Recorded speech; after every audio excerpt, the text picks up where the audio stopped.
Hello and welcome back to Adobe Live, everybody. Happy Tuesday. I'm Alexis Bustos. It's Tuesday. It's a big day. I'm here with Brandon No, and we're here to hang out with you for 2 hours, and we're gonna chill and we're gonna vibe out. Brandon, how are you? I'm doing pretty well, Alexis. How are you? Okay, awesome, good. I just want to check in with everyone. How's everyone doing? Hey, Voodoo Val, it's good to see you. You know what, guys? It's a big day, and we're gonna hang out and have some fun. And we're here with Brandon. He's gonna take us through a music discovery and sharing app that we've been designing since yesterday. This is day 2 of his stream, and I'm pretty excited. We're gonna be applying some really awesome visuals. But before we get into learning more about Brandon and how he works, let's go over the schedule for the past 2 days, and we have some great stuff to share with you afterwards. So we got to hang out with Jesus and Voodoo and Jeanette and Andrew this morning. Thank you guys. And afterwards we have a daily creative challenge. So that's gonna be really fun. If you guys are the first time viewers, check out those daily creative challenges. They're awesome. And like I said, this is day 2. So, this schedule, this happened yesterday, and you can always check those out on YouTube. And if you're joining from YouTube, that's awesome. Come over to Behance. We got some cool, awesome ways to communicate and chat and create your own work and develop your own portfolio over here. So love you, YouTube, but come over to Behance to hang out if you want. Alrighty. Hey, Brandon, how are you doing this morning? Yeah, I'm doing pretty well. Today's a big day, so it's like, I don't know, nerves are heavy, but honestly, I'm just excited to be on here today. That's me too. I'm really excited to be here with you. We're going to do some collective deep breaths throughout the stream, and it's going to be fun. And I think music is going to be the best way to kind of get our minds out of wherever they are. So just some reminders, you guys I'll keep an eye on the chat. If you have any questions for Brandon, let me know. And Brandon, why don't you tell us a little bit about yourself, a little bit of an intro like we had yesterday. Yeah. So for those of us, for those of you guys just tuning in, I'm Brandon. I'm currently a junior at UCLA studying cognitive science and minoring in digital humanities. Right now, I'm pretty much designing this music sharing app. So we have tons and tons of progress since yesterday. I think Alexis can attest to that too. A lot of things were revamped since then, but I think Alexis gave kind of like a quick overview of what my app is. But yeah, I think today we're just gonna focus on translating this design system I created over here into practice. And this is like a sort of preliminary design system, but we're gonna work through that. And if you want to share a little bit about like the app and kind of how you got started with it, because it's a really cool story. Yeah. So I actually had the idea just because I was just like really into music, and I felt like for me, music really bonds me to like other people, and I wanted to find a way to kind of like integrate that into like my career as well as a product designer. So I went to this tech conference called Out for Tech, which is a conference for queer youth in tech. And I met my most amazing mentorship group. They're great. And we kind of just got like acquainted with each other, and then we were like, I pitched the idea. I was like, oh, do you guys want to work in an app with me? So there's like a bunch of CS majors and product marketers, and I'm a product designer, and we're all working on that to kind of build this really cool thing that you kind of see right here. Yeah, it's awesome. I mean, that's kind of, we talked a little bit yesterday about representation in design and technology, and so it's amazing. Out in Tech is a great organization and a great way to meet people, and keep it going. So this is a product of that. This is a collab of you meeting some awesome people there, which is so great, and it's outside of your work, which is right. Yeah. It's the side project. It's the side hustle. Yeah, it's been great. I think everyone in the group has just been like really receptive to just like putting so much like passion into this project. So I'm really excited to be like working on this with them. Nice. Let's say hi to the chat really quick. Hello, Julia from Germany. Eric's joining us from Oakland, California. Nice. As am I. Who else? Yusuf, hey, what's up? So everyone just let us know where you're coming from. Yesterday we did a thing where it was like, let us know what you're listening to, because this is a very music-centered vibe type of stream. So definitely. Anytime you want to drop in, what you're listening to, what helps you get through the workday, maybe what helps you feel good right now, just know. Cool. Should we just hop right in? Yeah, let's do it. Okay, cool. So some updates since yesterday. So yesterday, to recap, we kind of just focused on hashing out like the lo-fi like wireframes just for just setting the foundation for everything. But since like if you saw the stream yesterday, like you'd notice that there's like significant amount of progress done, a bunch of changes done, and I think I'll go ahead and walk you through kind of all those updates right now. First and foremost, for those of you just like tuning in, I kind of like, again, this app is kind of like a way for us to just kind of share music and find personalized recommendations and playlists based on your Spotify code. So the concept is like you scan your Spotify code. So I think Spotify like has a drop down on your profile. You just scan it and it pops up your profile, but you scan this code and you get a bunch of metrics and personalized data that you can share with your friends. And yeah, so that's pretty much the concept of it. So this is the homepage. Pretty much this one, I think this one's pretty much like pretty similar to yesterday. I just like kind of removed the settings from the tab bar. I really wanted to just focus on these three main things. And I think, as I was kind of like doing this, I was like, oh, well, maybe this might be better as like a web app rather than a mobile app. So I was like, okay, like we'll work through that.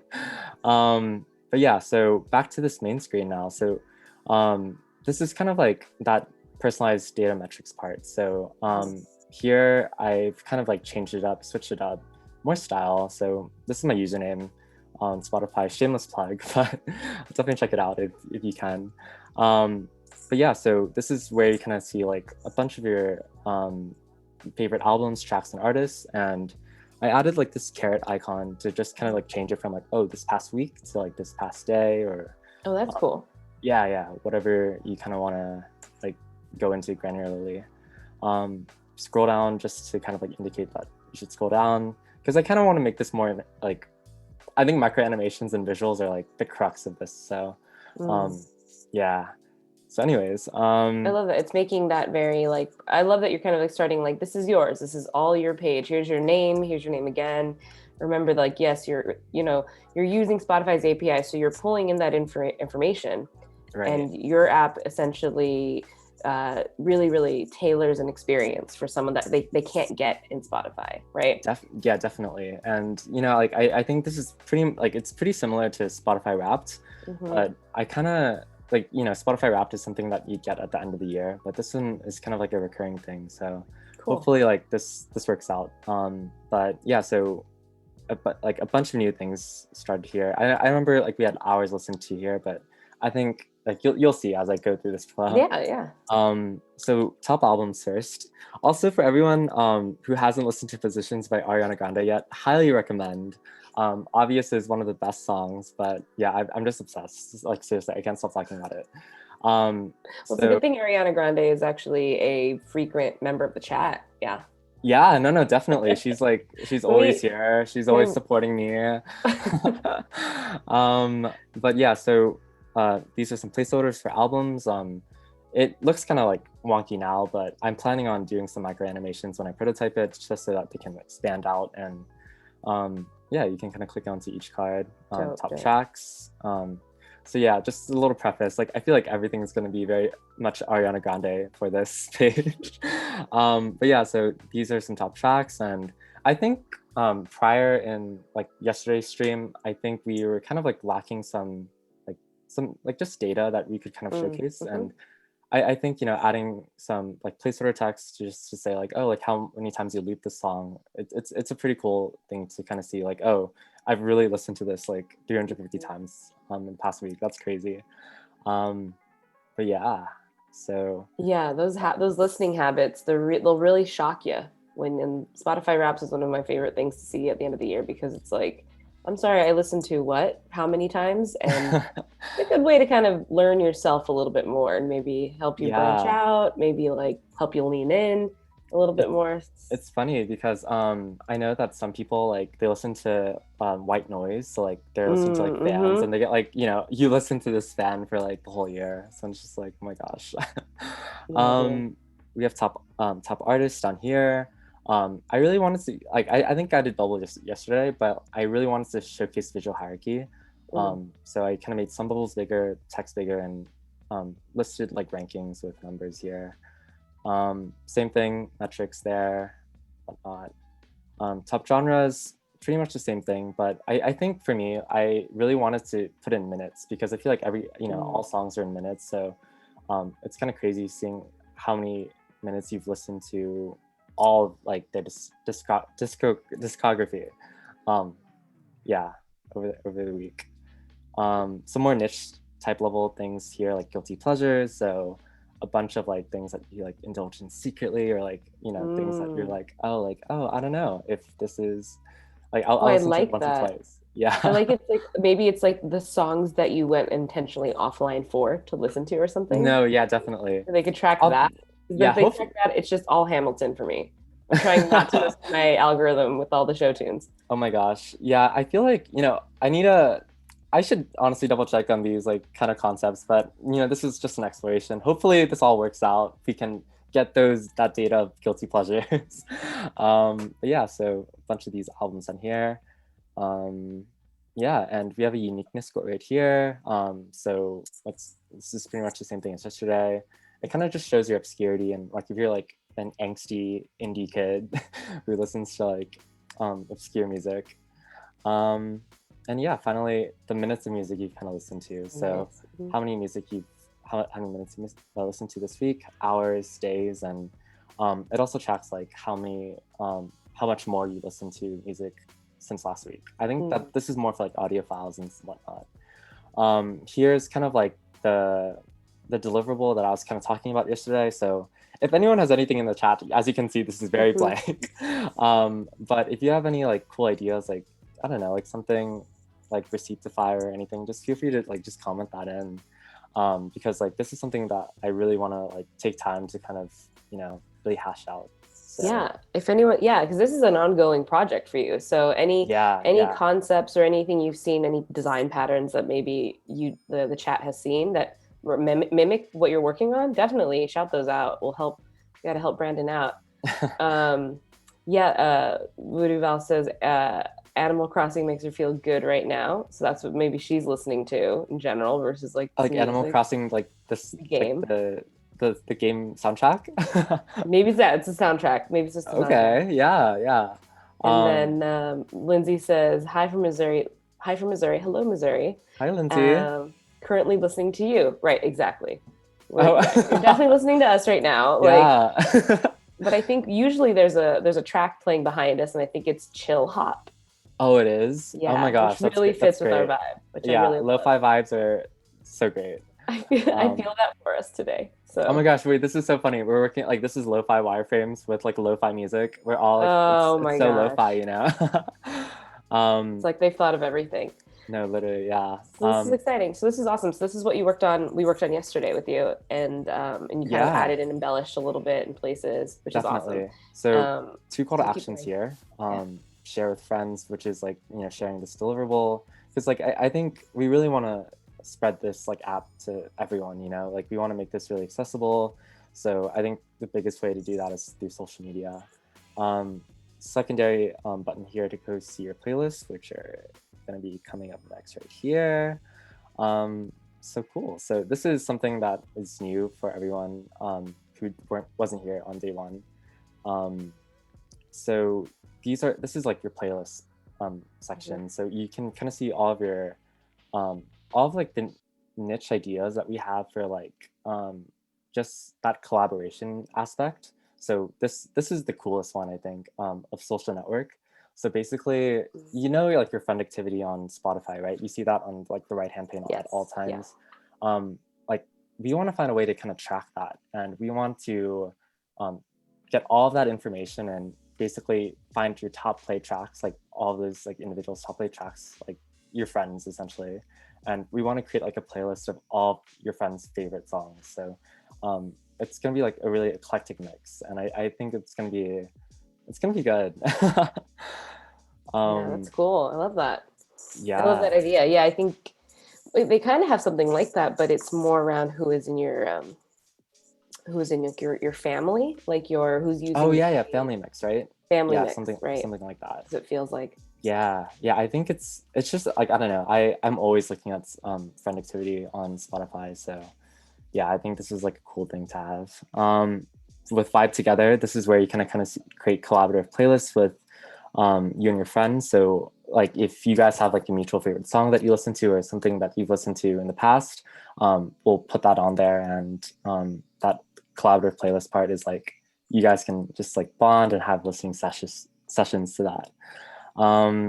Yeah, and this made for you part right here.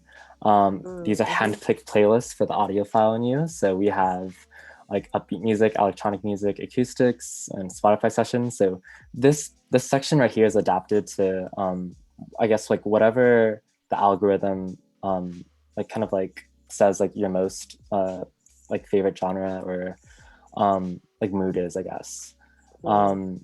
Yeah, so these I guess like these playlists like with these call to actions, like we don't plan to host them on this app. Like we're gonna take you to Spotify. We're gonna create like a playlist on Spotify. So Right. Okay. yeah, That's cool. just to clear the confusion if anyone was kind of like, oh, is this like a music player? Like yeah.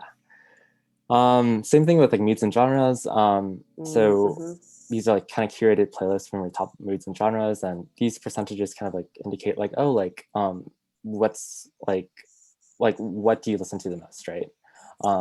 So oh, like I'm clearly not romantic, but I love pop and whatnot.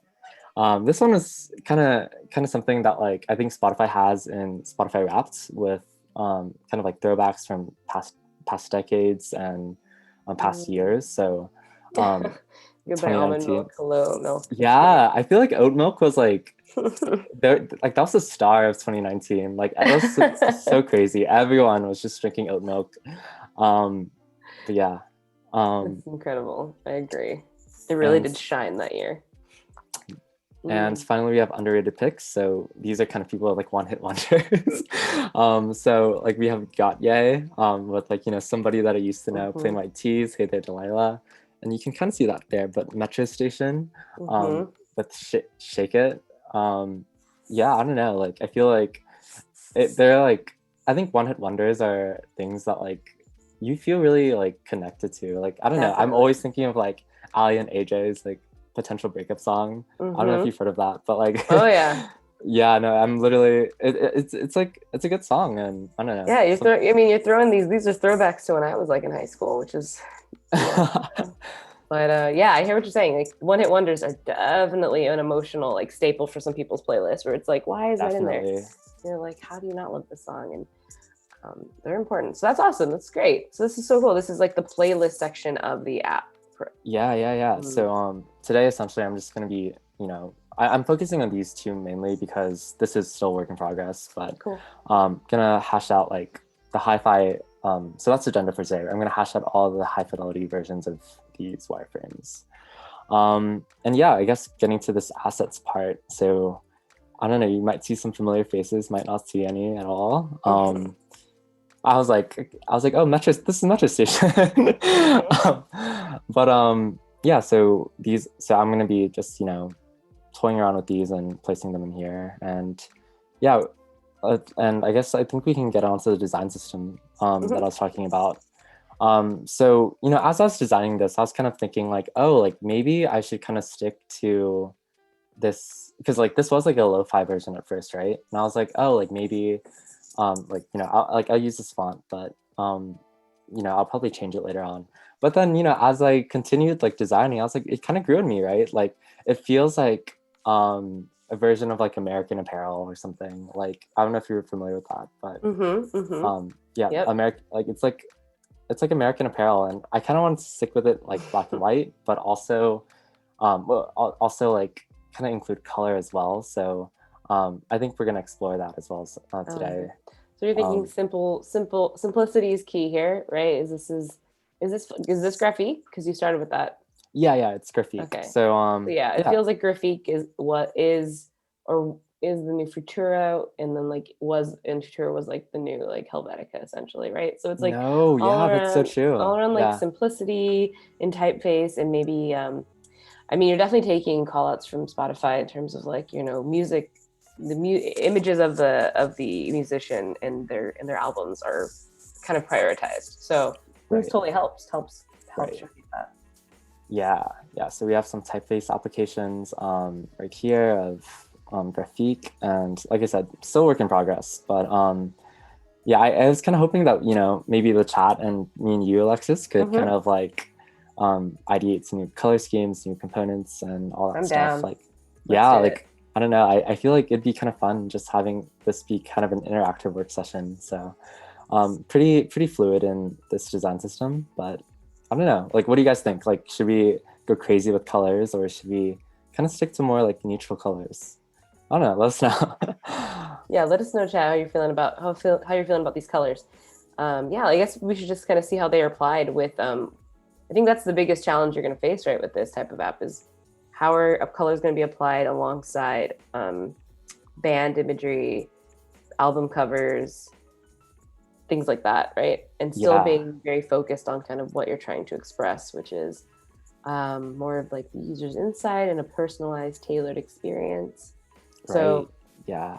yeah, I guess I'm down to let's hang out. Let's do whatever. Let's check out some colors. Yeah. Should we go on Behance or something and Yeah, kind of let's do it. Let's do yeah, it. cool. So this is something you would do. Is this part of your process in terms of like finding Yeah. So I typically go on like Behance and kind of just get inspiration from like all these like really great artists. Like oh, also election day, go vote, guys, if Everyone you go haven't voted vote. yet. Mm-hmm. But yeah, like I think Behance is it's a really great website. There's tons of stuff in visual design that I think a lot of people might benefit from. So let's look up like music. Yeah. Oh my gosh. Oh, cool. I kind of like this like neon like type thing. I think yeah, this is like a K-pop company. Got it. Love it. Yeah. Love it. Yeah. So what are some tones and types of what is the feeling you want to express with your visual design with this app? Yeah, right. So I was thinking, maybe we can kind of like emulate actual like Spotify's kind of design system into our own. I think it's really vivid, really fun, really bright. I think it's something that I kind of want to go towards, like with like these neon kind of like vivid colors. But I also, like I said, I also wanted to kind of stick to neutral. I feel like both are like really good options, but I don't know. Just explore. Yeah, so I like Spotify's got that like flat design, right? We're using like more like muted neon colors. Yeah. Right. Definitely. At least with their, it seems like it's where they're leaning towards, right? Because right, we know them for their like iconic green buttons. They kind of like came away from that like neon green with like a dark background. Oh right, yeah. And Yeah, I think they got more flat. They got more flat, and then remember when they were playing with gradients a lot? There was a big Oh yeah, I remember that. That was like last year or 2 years ago. Yeah, there was a lot of gradients being used and thrown around. Definitely. I love what Cool. they're doing now. So yeah, I think and the thing is, it's fairly simplistic as in general. So you could definitely like pull from that and apply and see how you feel with it. Yeah, definitely. Yeah, like using like these tags, these kind of square tags instead of maybe like a rounded edge. It seems like more your vibe going for. Yeah. Okay, I think we can just jump right into it then. I feel like in general, Feel good? I have some colors. Yeah, I gonna experiment with them, see where it takes us. Nice, awesome. Well, while you're kind of applying and kind of getting situated, just want to remind everybody that today we're going over the daily creative challenge from yesterday. So I'll be checking out the XD Discord later, and we'll be reviewing some projects and seeing how everyone did with them and giving our feedback. No pressure. If you're just like if today is one of those days that all you can do is turn on Adobe Live and just kind of hang out with us, that's cool too. But if you did do some work, throw it up on Discord and we'll check it out. Oh, nice. See, like, it's amazing what like applying like an image will do. Just like a single, right? Yeah. Yeah, it's like, I don't know. Like, I think I love this layout. It just reminds me so much of like that modern minimalist feel. But I also want to experiment with colors. So let's see how that works out. Oh, wow. Look at that. Oh, wow, like, look at that pop of color just from that green. Yeah, I kind of like this. Let's just toy around. The only thing with that green is that your light text. Would you? Oh, change? yeah, definitely would change that. it. Okay. Yeah. I think it's way too light, but also, my gosh, I really should name my layers. I feel like I always get in this habit where I just name my layers all at the end. Oh, that's nice too. Wow. Okay. Cool. I think we'll stick with green. I think that kind of like, catches their attention right away. Definitely. Kai is saying we need some background tunes. I hope there's some background tunes going. Maybe there's not. Oh, no lo-fi music? Usually there is. Maybe there was yesterday, I do believe. Hopefully there is. But if you have any recommendations on what's like, what you're vibing with, what's the best thing you listen to while you're working, drop in the comment. Maybe we'll make a little Adobe Live playlist of what you're working with. Who knows? Maybe just for the stream. Oh my gosh. Let me just move these there.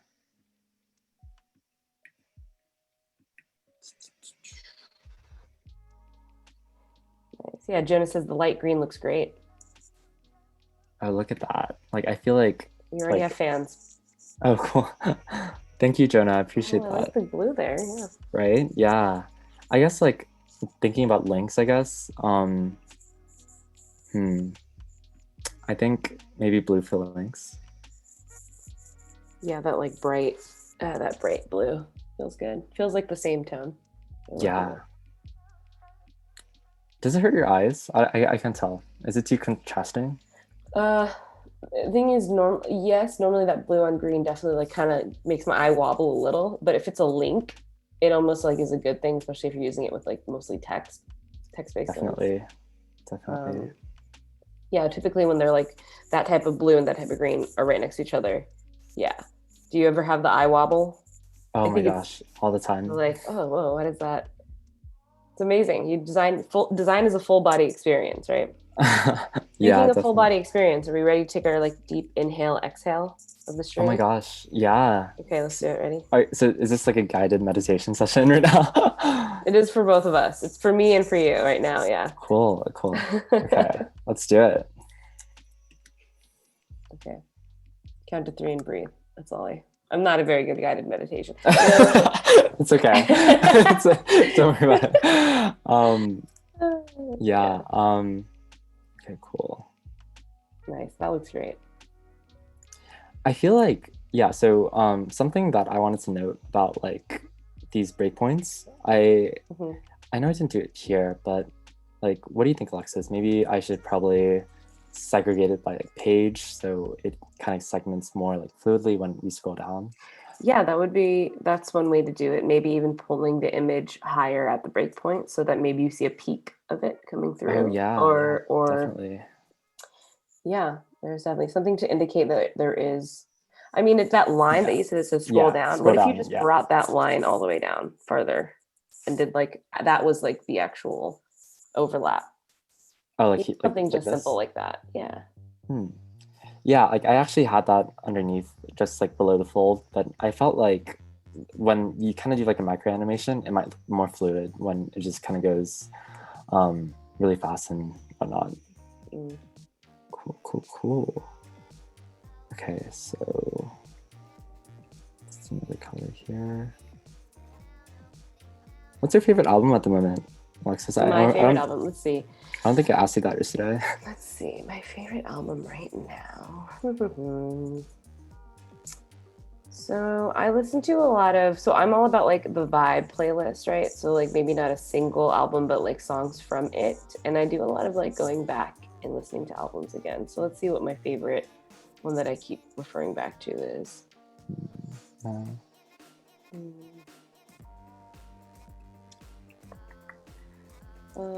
is too much. Not a fan of that. It's definitely a blue tone for sure. That's nice. Oh, I know. And I might pronounce her name wrong, but I'm pretty sure it's Monet. But Victoria Monet. Victoria Monet, yeah. Monet, oh my gosh, Jaguar.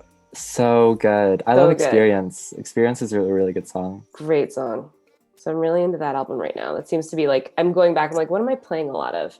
See, I'm like already looking at my like my info, my analytics. Like, what am I playing a lot? Because it's not the ones I've favorited, nor the ones in my playlist. But what am I listening to a lot?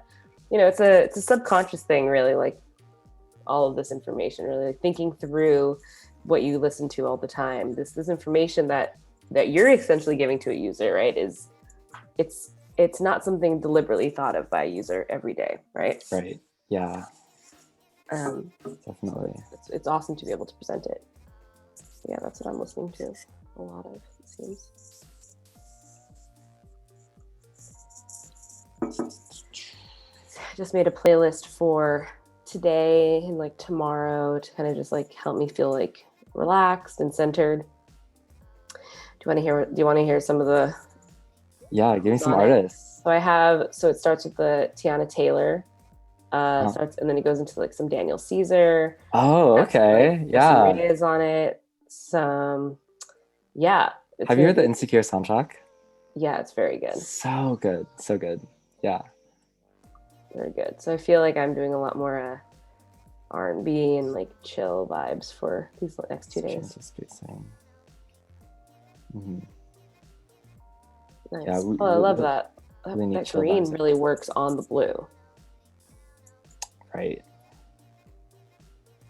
I think this should be white. I wish. Do you happen to know if there's like a plugin for like contrast checkers? I do believe there is, and then let me look some up.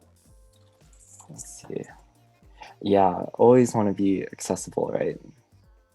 Stark, that's the one. It is Stark. Yep. Cool.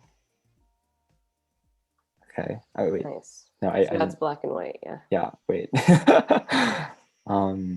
Let's see.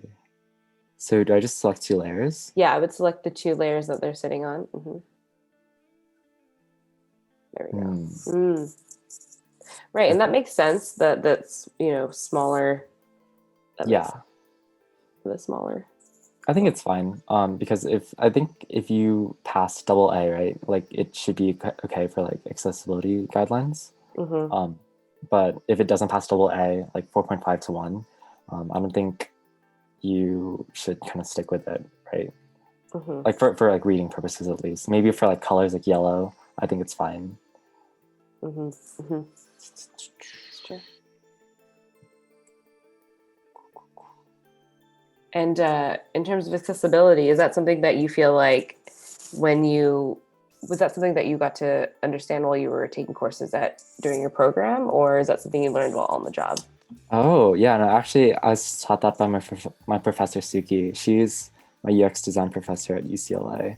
And she's so great. She was a UX designer before, but she really focuses on accessibility at like in her curriculum, just because I think she has like a personal anecdote with that. So she really wants to strive on making things accessible for everyone. It's so important. And that plugin you use, Stark, you just downloaded and used that immediately.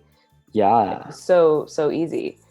But anyone who is wondering kind of like what we're talking about, essentially there are guidelines in action right now all around accessibility, and basically what the eye can see when colors are applied and when different like tones are applied to different UI. And so they have variations on like what certain levels of readability are. And essentially Stark was a plugin that you can take 2 layers, you know, just like Brandon, he took like the blue background and like the black text, selected it and what Stark did is it took the ratio and it figured out kind of like how and where these contrasting colors live on the spectrum of accessibility. And that's so important.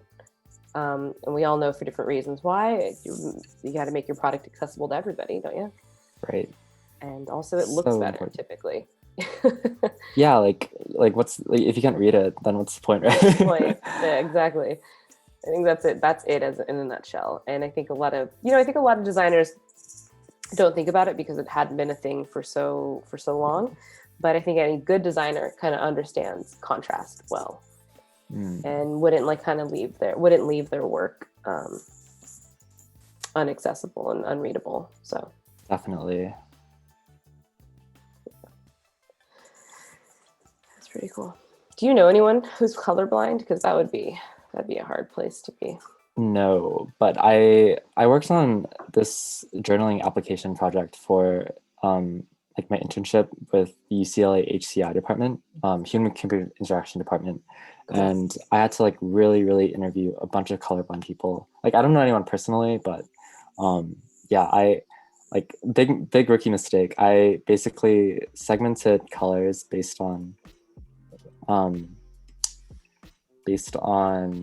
of like I just had 10 different colors for different things, which didn't make sense for the same thing actually, which didn't make sense. Yeah. See, this is why you should name your layers, or group your layers, because otherwise you're gonna get into something like this, and it's just really like where do I go? Where do I drop this? Oh, too far. Chat, if you know any good plugins for layering, I think they do have some like good layering, organizing layers plugins. We can double check that. Voodoo Val says her brother is colorblind. Yeah, I have some people in my life who are colorblind, some guys, and it's so fascinating. And there's so many different levels of it, right? Yeah. And so you had your thesis. Was it your thesis or your? It's more like a capstone project. Capstone. Yeah. Your capstone was. You interviewed some people, and because a big part of your work was dealing with color. Is that right? Right. Yep. Yeah. Spot on. Awesome. That's awesome. Yeah. Oh yes, we have the divas. We love SZA. SZA's so good. SZA makes music for people like us. Oh my god, she really does. She kind of knows what's going on, doesn't she? I love SZA. I love this. It's looking great already. Is that wasn't a texture? That's not something you applied. That's actually just Ariana's album cover. Yeah. Okay. But I like that. I like that kind of so like nice, right? Yeah. Honestly, maybe that should be like the next color for the next screen, because it's so beautiful, like that green, you know. These faded muted greens, the green highlights, essentially.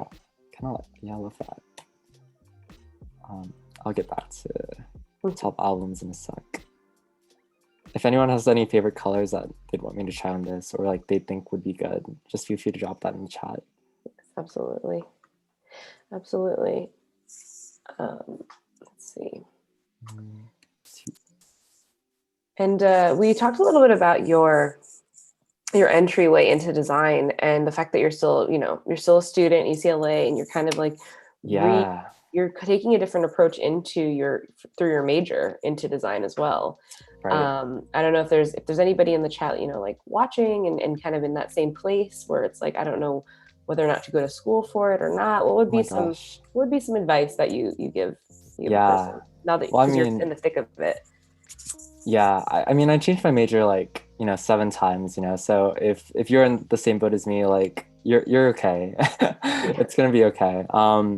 But for anyone going into design, I think it's so interdisciplinary, right? Like you can come from any background, and I'd even argue that like it would look even better because like you have more technical breadth in different fields or different realms. So Yeah, I think, for anyone considering going into design and is a student now, just keep doing what you do. And if you feel stuck or if you feel like it's too late, it's never too late. You can always make that career pivot. And just go at your own pace and don't stress out too much. And I think that's something I wish I learned earlier. Mm. But Just yeah.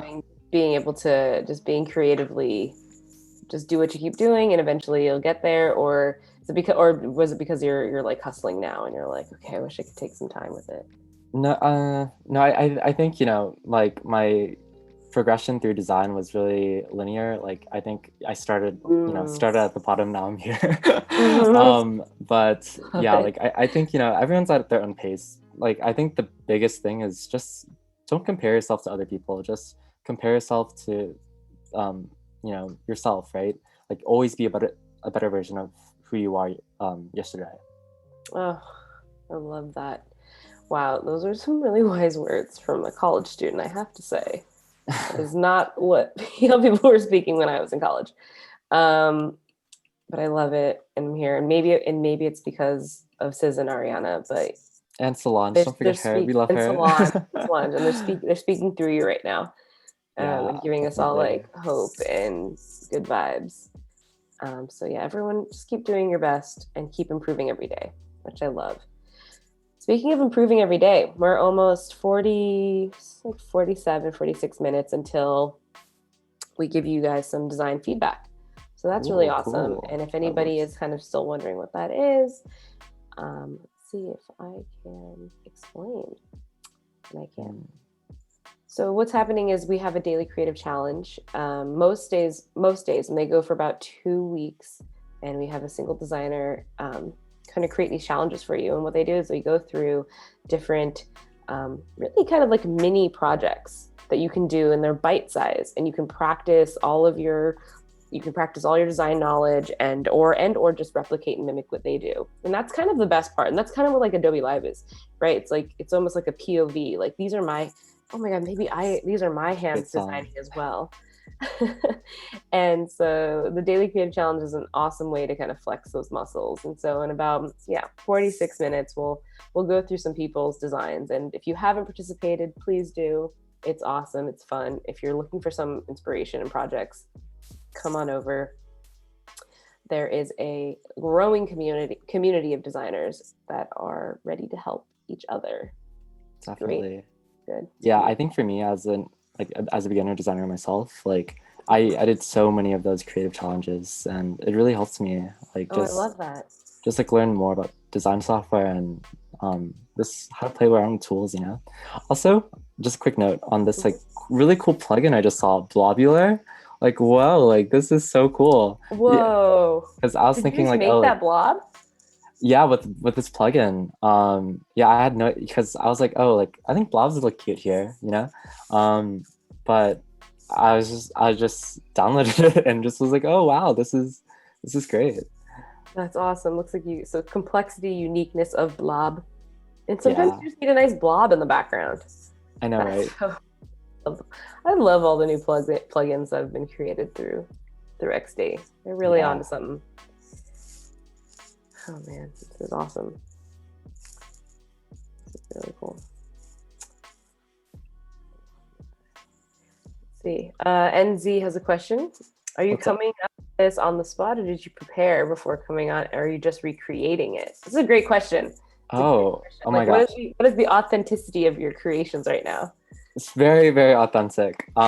So I really don't. So I came up with these like lo-fi wireframes, but everything that I'm doing right now is just on the spot. So you're seeing my design process, currently, in the works. So if Yes. I slip up, that is on me.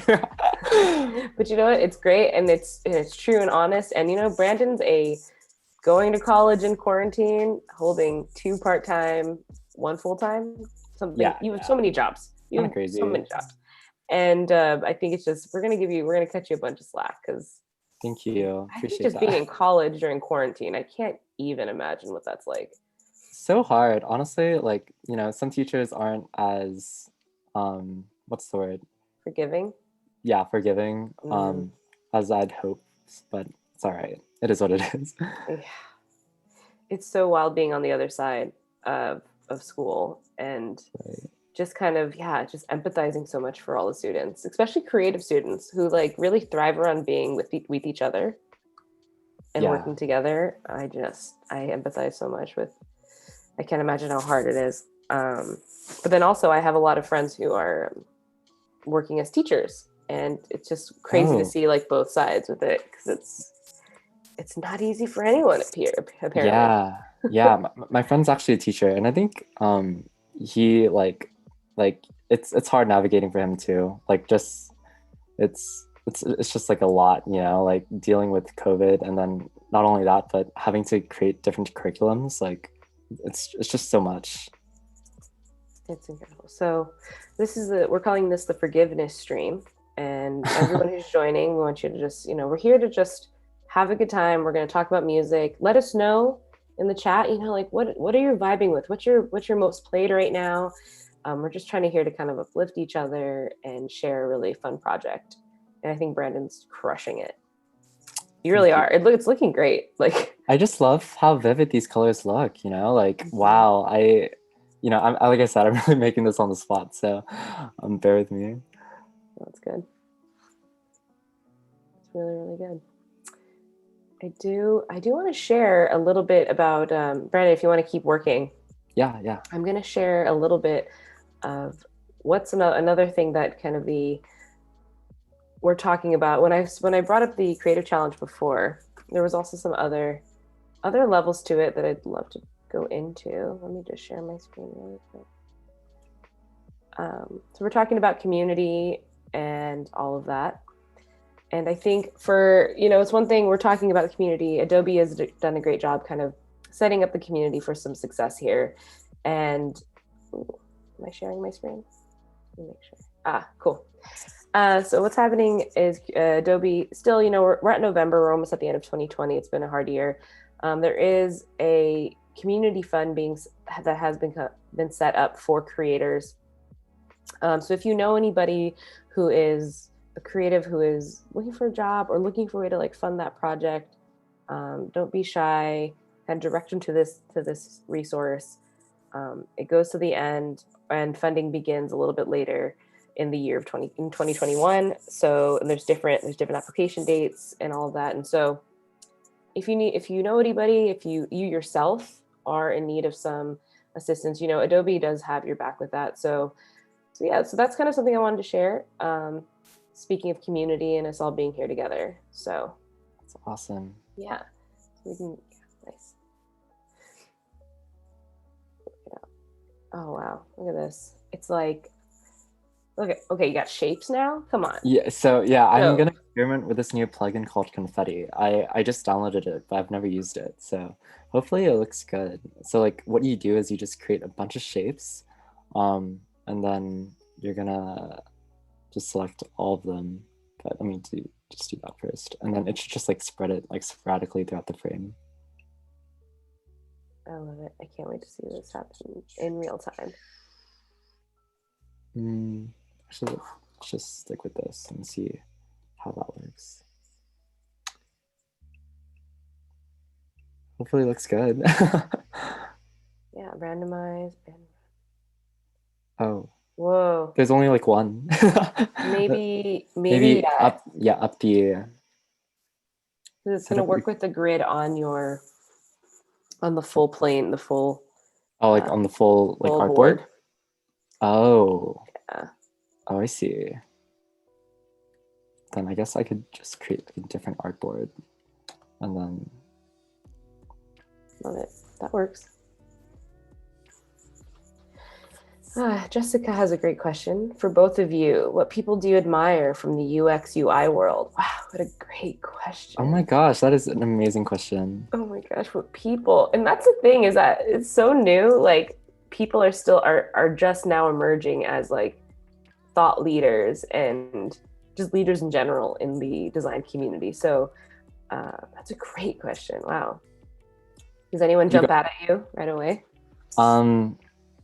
You go first. I want to be very calculated in this. I know. I also went to design school, so I have some teachers I do admire. who are in the community working. But who do I admire? I mean, that's so loaded, because I think everybody has their flaws and such. But Okay. yeah, I think I admire design beginners like the most in the world, because, and we talked about this a little bit yesterday, you know, Oh my things, gosh. the tooling, everything moves so quickly. Speaking of moving quickly, just like this confetti, everything in UX is moving so quickly, and the world is changing so fast. I really like looking up to and hearing from new designers, because I feel like they come into this world just as fast as tools and trends are created. And so I know I get the most inspired when I'm working alongside somebody who's new, like Brandon, right? So it's like you introduce someone like you, or even someone who's even newer than yourself, could school both of us, right? In ways that we're like, we don't have where that come from.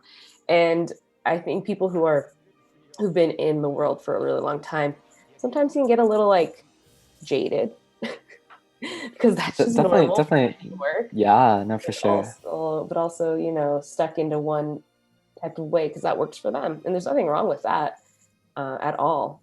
I also really do admire basically any design community that is trying to uplift or showcase people of color, women, queer people, any design minorities or tech groups and minorities in the community. So I do admire places that kind of lift them up. Adobe Live is one of them, for sure. But those are my two answers. They feel like less about, not like, I feel like I skirted around the question. So go ahead, Brandon, if you want to. So I think for me, I completely agree with that. Like, I think, you know, new designers you have so much to learn from them. Like, I think, you know, everyone should be like, even like senior designers should be really humble, because like design tools are still relatively new. So, you know, everyone's still learning, not just, it's not like, you know, like we're experts in everything that, you know, Adobe XD or anything else has to offer. But I think who I admire in the design community would probably be my mentor in my my mentor at like UCLA.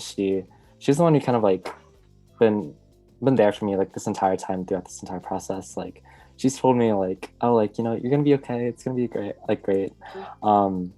Yeah, I think her sticks out the most. And then a bunch of people in product space. Like, I always mention product space, but it's just because like I feel like, you know, this club at UCLA, like, it really shaped how I kind of am today with like product design. Like, I would have never even been in this field without them. So thank you, Caitlin and Andrea. I love that.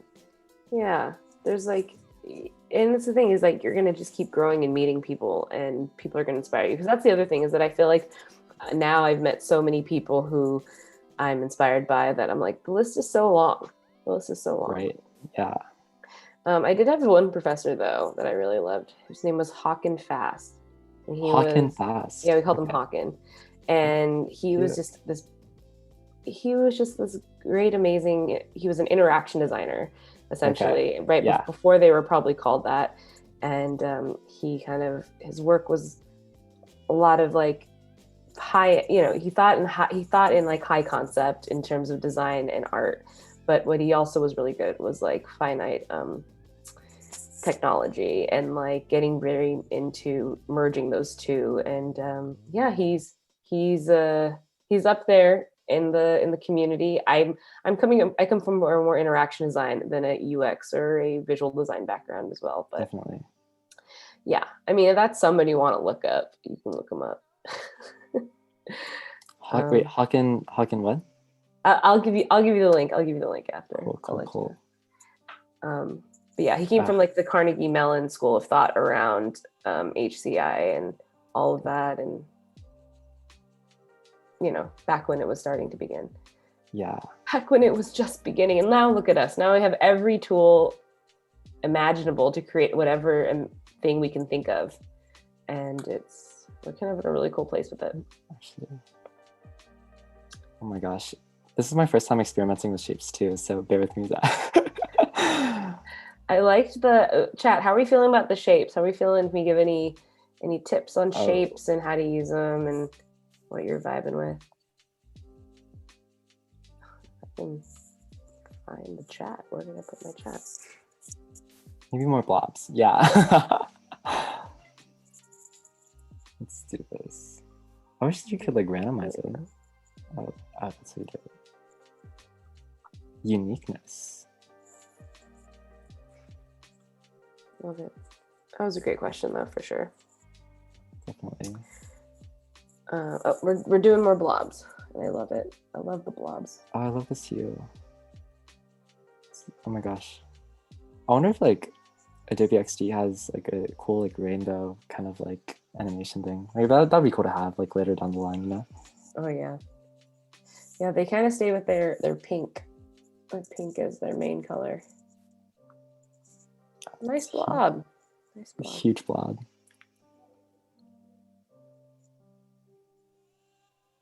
I love that. So if anybody's just joining us today, we're here with Brandon Known. We're going through and applying a visual design craft and skill to his app, his music sharing app. And it's a pretty awesome app that we've been working on the last 2 days. I'm glad you can join us. Stick around if you have any questions for him. Brandon goes to UCLA and he's crushing it in his life in general. Thank you, Alexa. So sweet. As we all are, but so you are definitely. I just yeah. Ooh, see, we have another Brandon in the chat saying, "Make a huge gradient for the rainbow and animate it." Make a huge gradient for the rainbow. For like the blob, you mean? For the blob and then animate it.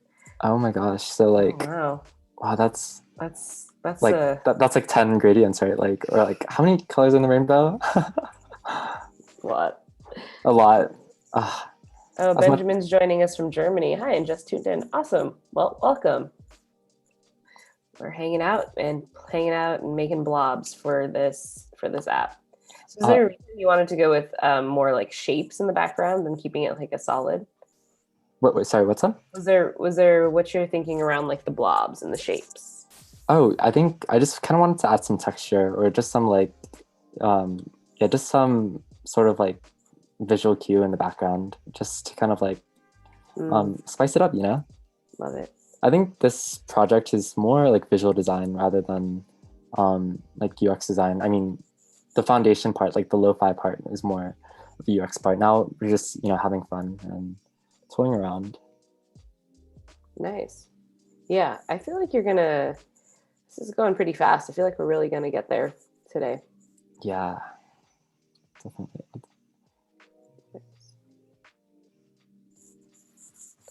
Yeah, and if you are just joining us and are just wanting to hang out, that's great. If you want to leave some comments, ask some questions to Brandon, you can also let us know what you're listening to. We got a lot of people talking about what they listened to yesterday, so I'm kind of wondering where all those vibes are. Like, what are you listening to help you work? What's helping you, relax? What maybe like what's your like song on repeat right now?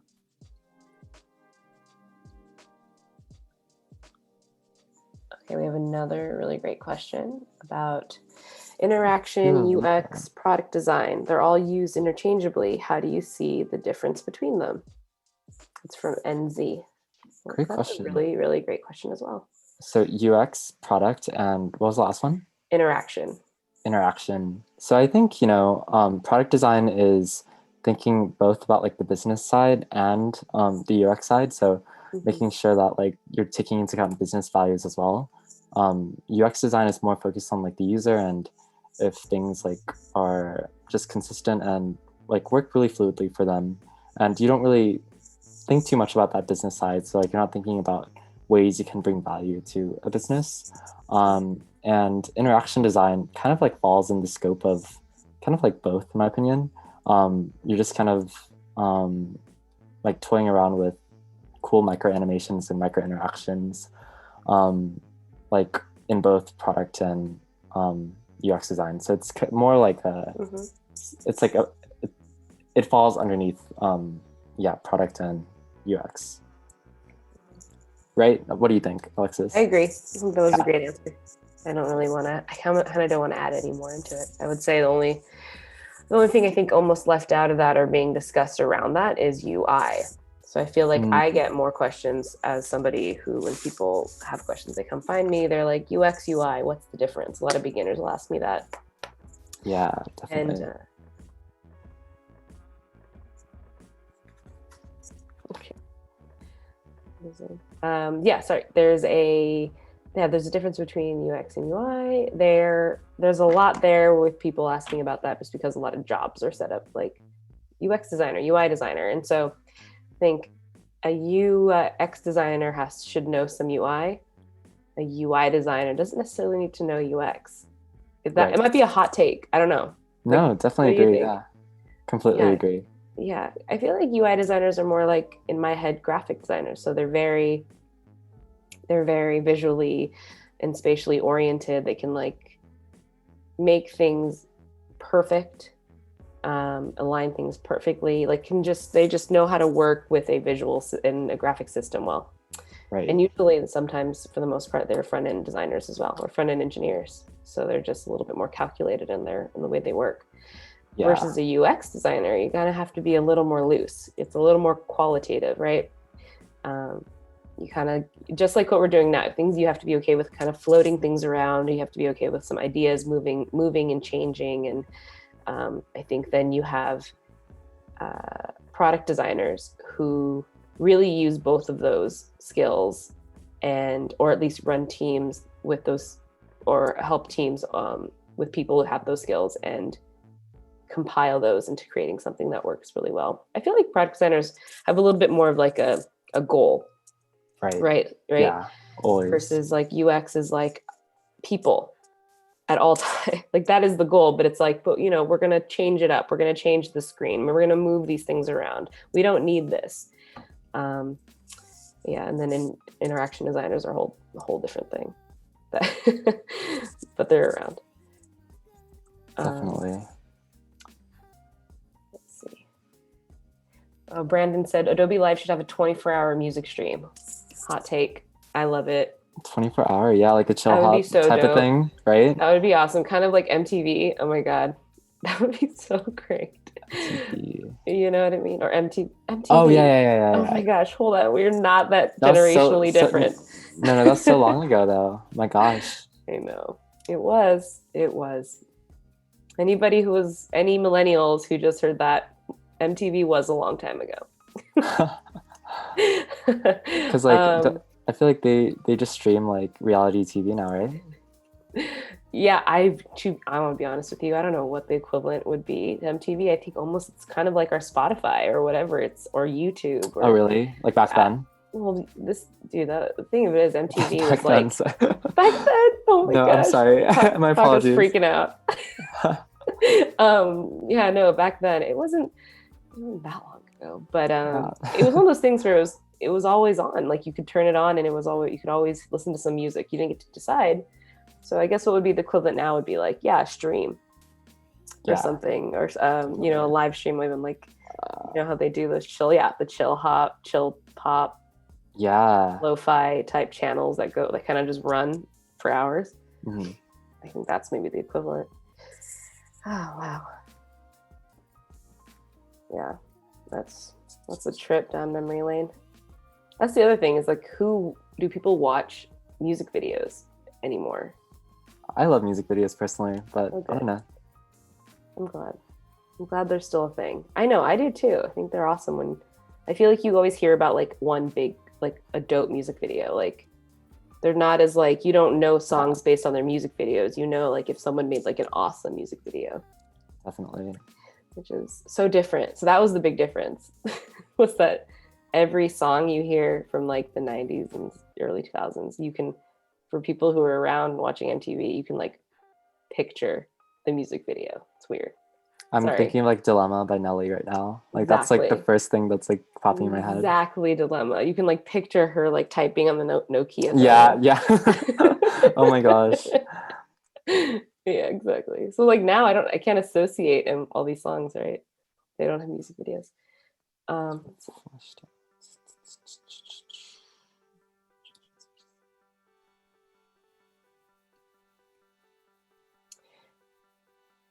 Benjamin shared an awesome link around principles and HCI. So we'll cool. Take a look at that. That's awesome. It's an XD link as well. But yeah, Benjamin says you still have to be aware of some guidelines, best practices as a visual UI designer, as accessibility, etc. Also, it is also defined with the design system or color font choices. Yeah, you still have to be aware. Yeah, totally. I think like UI designers feel more like graphical designers, and that's what it is. It's you're designing a graphic interface essentially. So like, you still need to be aware of those things, but yeah. Whereas graphic designers are. Do you feel like graphic design is more of like an art form now than it is like a marketing tool? It feels like there's some really strong graphic designers out there. No, definitely. Yeah, I mean, you go in Behance, right? And then you see tons and tons of like talented artists, and they're not doing it for marketing design. They're just doing it because it's like, it's art. It's art, exactly. Yeah. Lindsay says they're talking about Nelly like it's old, and I'm over here like these young whippersnappers and the newfangled music. Nelly's good. Nelly's fantastic. I was around for Nelly. I danced to Nelly at some middle school dances. So. Oh my gosh. I was actually gonna put like Jaquan, like, you know that song Tipsy. I was gonna put that on here as a one-hit wonder, but then I was like, I feel like, you know, he deserves better. It's a great song. It's a great song. Yeah, I almost feel like everybody is almost a one-hit wonder now, if you think about it.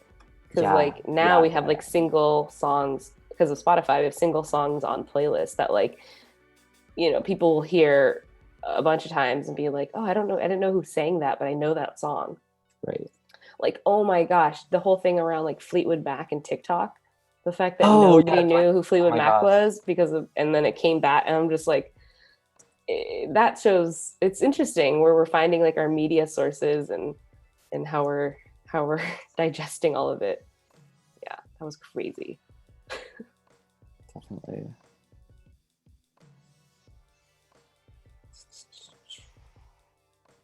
Kerwin says, I feel like we're all about the same age here now. Yeah, exactly. We're all about the same age. And also, like, what is age at this point? Right? Yeah. Let's see. Whoa. Oops.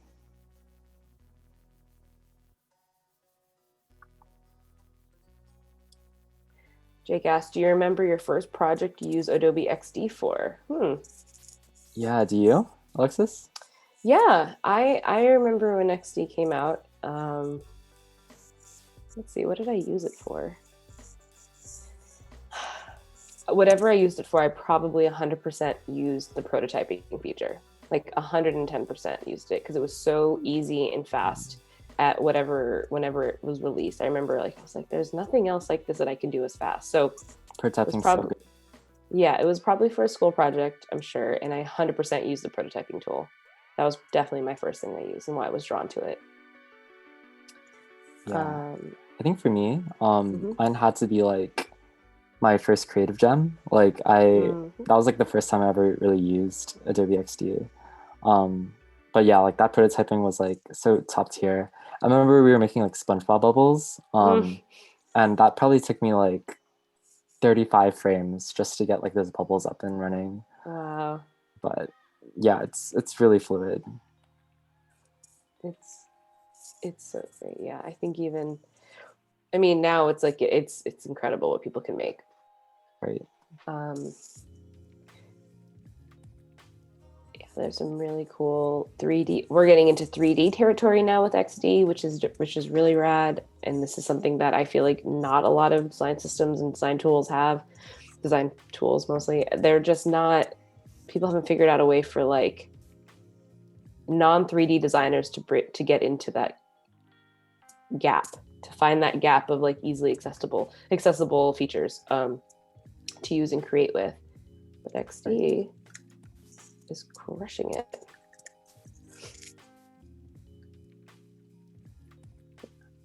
Yeah, it's the new. So I don't know. Have you used the 3D transform yet? No, should we try it? So You is should that like definitely try it. Yeah. um so is that how you kind of make like isometric shapes in XD? Correct. Exactly. So you're basically picking Cool. up and moving in a three. You're basically Adobe's or XD team has figured out a way to give each of these individual elements their own 3D plane, Hmm. and that's incredible. Like, Yeah, so so let's see. could you kind So of it guide should, me? yes, definitely. So there should be, so selecting, yep, exactly. And then there should be up in the right hand. Let's see. Where is it on yours? Why isn't it? Is it because it's a triangle? Or does that not matter? Great question. Let's try rectangle. Try with the square, or yeah, a rectangle. There it is. It's up. Do you see the? Oh. Is it on yours? Oh, that's. Did you make that a component? Yeah. Okay, let's stop. Okay, this is just a regular rectangle. Have you updated, correct? Yeah, I think so. I'm pretty sure. Because I remember seeing it on my thing, but I just don't see it now. Let's see. Let's see if we can troubleshoot some things.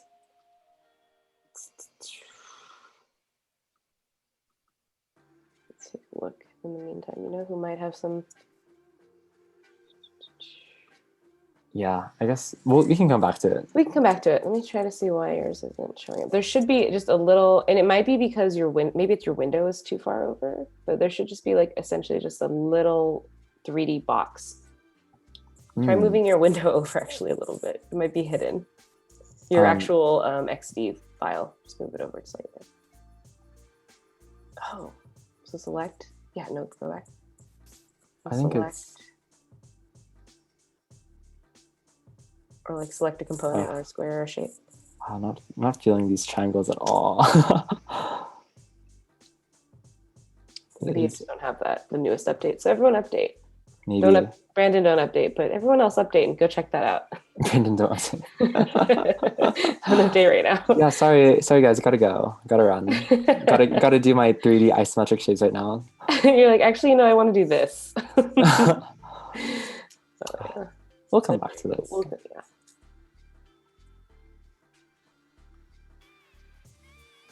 Very cool. Let's see what's going on in the chat.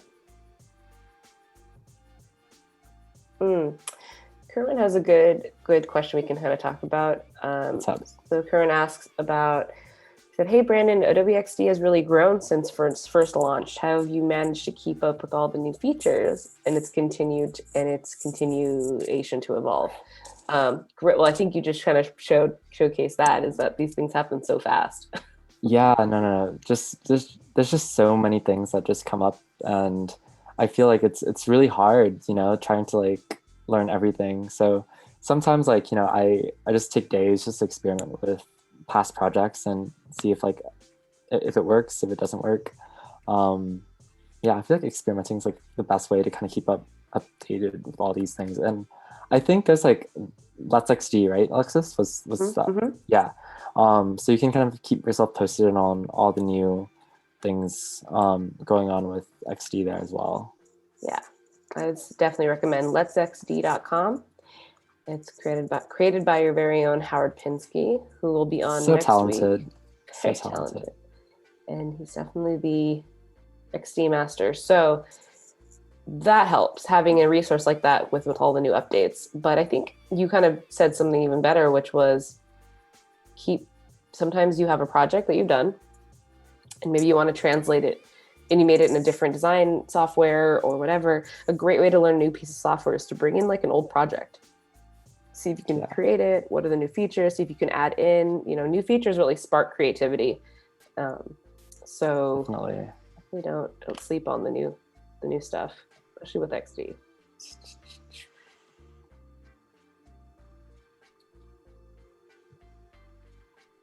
Nice. Thanks for dropping all those links, Voodoo Val. Really appreciate it. Voodoo Val is so great. She's a consistent viewer. She's awesome. Thank you, Voodoo Val. Well, she's really helping us out. She's on here. She crushes it. She crushes her streams. What a gal. Let's see. All right, so we're about like 15 minutes away till we're doing some design feedback. Cool, So cool. everybody make sure to get your creative challenges in if you worked on them. If not, it's okay. We know it's a hard time. I honestly am having so much fun on the stream. I completely forgot about what today was. So thank you, Brandon. Yeah, honestly, same here. I totally time just passed by and, just having fun, just vibing. Yeah, I love it. We're literally, truly just vibing. Have you made a playlist for this season of life right now we're going through? Oh yeah, I make playlists for every month, like at the beginning. I haven't made one for November though, not yet. Um, but yeah, I feel I like feel like that one's gonna be moody, you know? no, definitely. I'm thinking like YG. Oh, Yeah, I think that's my vibe for this is one song, but yeah. There's some. yeah, That's great. It's gonna be that. Make sure to share that playlist oh with me definitely. when you create that, because I'm November playlist. Those are gonna be moody. Oh, nice. Okay. Now we're getting into some. Oh my gosh. Hmm. Love it. So can I stack, or do you have to like do um kind of like similar to what I just did up here? Uh-huh. Just kind of like double it. Do you know if there's like an easier way to kind of stack things Are you stacking the image? Are you trying to on top of a mask the image? gradient? Yeah. Oh, on top of the gradient. I'm pretty sure if it's masked, you can just Oh yeah, I can mask it you too. can mask it and then you can just like work. But this also works and just making it Yeah, transparent. cool, cool. Omari asked, "Do you think age might be a discriminating factor when starting in UX design? Oh, if your previous Um, career wasn't in design or a related field." Another really great question. I'm not sure if I'm qualified to answer this one, but I would say no. But I think, yeah, Well, I guess I think it would so. be a better. Well, I mean, I guess, yeah. What are your thoughts on somebody kind of coming in and sounds like it wouldn't make a difference. Is the point really? I don't think so. No, because it's not about. It's amazing to have experience in another space. We talked about that a little bit and having multidisciplinary like designers, right? And artists and creatives, but also someone who's not in design or in a creative field. I think that brings a lot into the Value, field. right? Yeah, a lot of value into the field. It's especially because you're studying behavioral science, like a behavioral science, like it's all about the diversity of your mind, right? Definitely. And I think UX and UI, there are some like hard things to kind of overcome initially that are harder if you're not a visual designer, but those things can be absolutely taught. Those are just crafts. Those are just doing things over and over again, sitting in XD, sitting in a design software and just doing exactly what we're doing right now, playing around, getting a feel for layout and color and typography. And Definitely. so that's a hard skill. The UX stuff, that's essentially cognitive science. Like that's stuff that you can also learn. And I think it's if you're willing to make a jump in your career, I mean, it's what a brave thing to do. And I think Definitely. any employer would be stoked on having someone who is like willing to take that type of a risk. Yeah, and I would also add to that, like I think a lot of people are, switching into UX design by doing these like courses from General Assembly, Mhm. and just like a bunch of UX courses that they find online. And I feel like it's a growing field, so I wouldn't be discouraged if I was like, like in my 20s and wanted to kind of like dive into UX design and pivot. I think that's totally okay, right? I think it's Totally. just, yeah, just do what you're passionate about and do what you love in life. Live authentically. Right. Do you? Yeah. And yeah, so I think the answer the question was, is it a discriminating factor? And obviously me and Brandon believe it shouldn't be, because it really shouldn't matter what age you are. Is it though? I would I say would say at a company that's not thinking, doesn't have great leadership, it would be. I do feel like, even for entry-level designers, like I Mhm. think like I just read an article in Medium saying like that said something about like, oh, give like entry-level UX designers a chance. So Mhm. it's kind of hard, like I think for everyone, like entry level or people pivoting into the field, it's difficult. But I know like a lot of people who've just worked hard and like, you work hard and you do what you love, your passion will show. And I don't think it's going to be too hard to get your foot in the door and prosper. Oh, love it. That's what we all want. It's just this prosper. I definitely have met people who have changed careers in their 30s, especially into UX. And it Yeah, exists and it's real and you can do it. So more props to you if you want to. And I think if it's if you're afraid of a discriminating factor, which is completely valid in some places and some right, companies, like some startups definitely. are led by 22-year-olds, which is awesome. But also like, maybe those aren't the people that you want to work for when you're in your 30s and trying to change. So I think it just depends on the Right, team and the company. And hopefully we can keep each other accountable. That's why representation is important. It's all about super. good design leadership, really. And Brandon's well on his way. Oh, thank you. I hope so. Honestly, my end I goal think, is probably to be like VP of design for a company. So hopefully that gets, I get there. oh my gosh, yeah, more people like you, Brandon, in positions of Mm, power for sure. thank you. Yeah, Who's like genuinely I think empathetic. people just don't value enough diversity, and like it's so important to just like be that representation for others. Like I think growing up for me, like going into things like design wasn't like, it was kind of looked down upon, if I'm going to be honest. So I want to change that stigma eventually. 100%, 100%, yeah. Yeah, and who knows what our careers will look like in 10 years, like Oh, what I definitely. think that's part of the game is being able to, it's part of it. So as I'm saying, like good design leaders will know and see your drive and completely understand, yeah, of course you didn't get into UX when you were 20, it didn't exist when you were 20. So Right. like, yeah, it really just comes down to the leader and the manager and the what the company's goals are, or Hmm. your own goals. Also, working for yourself also helps with that. And that's when your work speaks for itself. I love that cover for the alternative. What album is that? Oh, yes, it's Tori Moi. He's one of my favorite artists. Are Oh, you familiar? yes. So good, so good. So good. Yeah, I'm I went to he's an artist too. So he paints and um he does music clearly.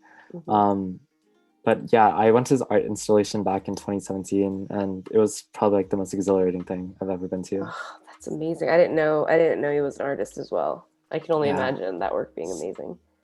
yeah. Yes.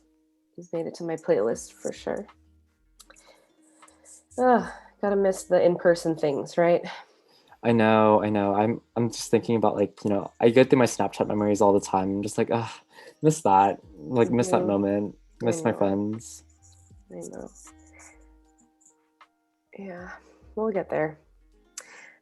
Speaking of getting there, we got about 5 minutes. Anybody who's 5 minutes. maybe tuning in to working on their creative challenge from yesterday, we're doing that in about 5 minutes. So what we'll do is we'll go and check out some designs from the community.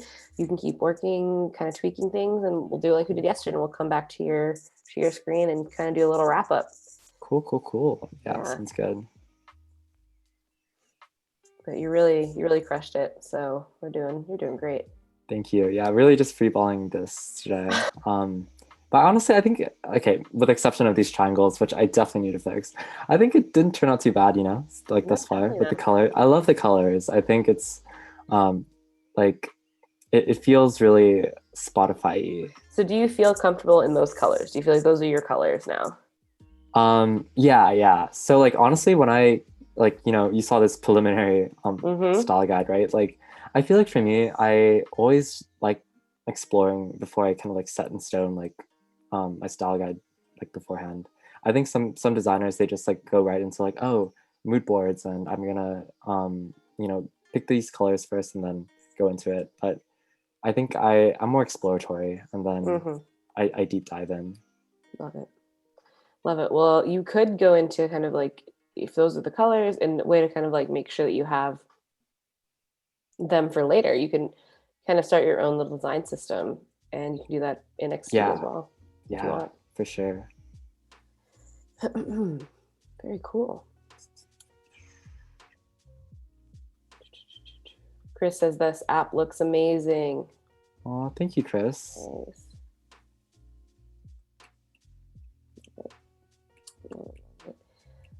See, Amari has a question more for the XD community. Is XD ready to design for augmented reality? Ooh. Oh, wait, that's so cool. I read an article that like people have been doing like VR stuff in XD. So yeah, right? I don't know. Do you know anything about that? I don't know about specifically like officially.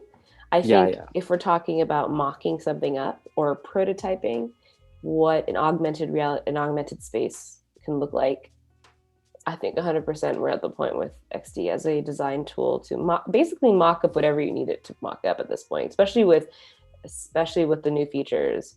Speaking of 3D transforms, things like that. Yeah. But like it's I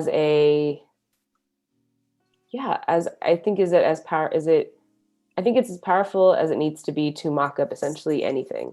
So if that's a space, if you're an interior designer and you want to mock up like a space in the walls and you need to like it to adjust for the angle of the image, you could do that. If you're mocking up maybe a future refrigerator or a future, or it's not even future anymore, but like what different things around the house will look like in like 5 or 6 years with new technology. I think you can absolutely do that. So yeah, augmented spaces, those are fun. I saw this like I think it's a new thing, but you can basically cut and paste whatever's in your house with augmented reality now. So I saw that. Yeah. You just kind of I think it's, what was it called? It's like Web Clipper or something like that. But yeah, it's super cool. I feel like we're in like this age of innovation, so really excited for what's to come in the next 10 to 15 years, or even 5 years, right? Like just so much. Yeah. Well, technology is on an exponential curve going up. So we're just making it faster than we can understand it. Definitely. Which is why it's really important to kind of understand those fundamentals, not just in UI, if you're a UX designer, but also in UX and behavioral science. And man, those books about the future were coming true, weren't they? Yeah. Oh my gosh, wait. Speaking of books, just want to shout out Michio Kaku right here. I really recommend reading this book called Physics of the Future. I read this book a long time ago, but it's like how science will shape human destiny and our daily lives by the year 2100.